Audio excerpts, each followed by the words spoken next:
rika lam ahar tika Giêsu ni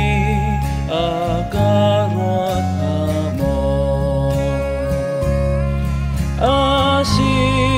arwa kange siat na karwa ko ni ta chu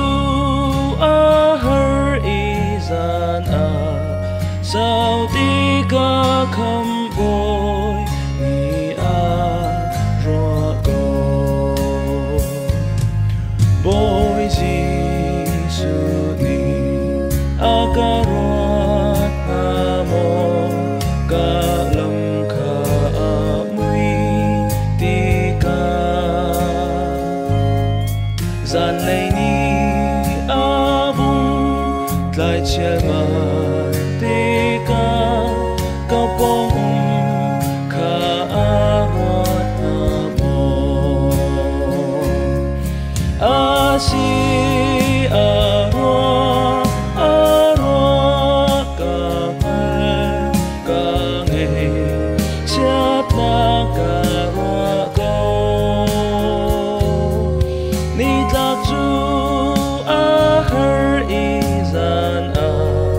sao ti ka kham boy ni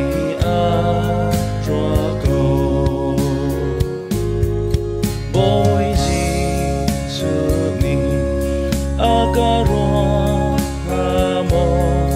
tu for na ka in ahin zan kwa dei lung re thei mit la in ga ko hi arot amo asi arwa ka nei chat na ka ko ni tak chu ahar izan a sao ti ka kham boy ni a ro ko ka do bi ke ka ni chan a in Giêsu a ka ro amo nei chat lung koi na ka in te ahin Giêsu ni akamu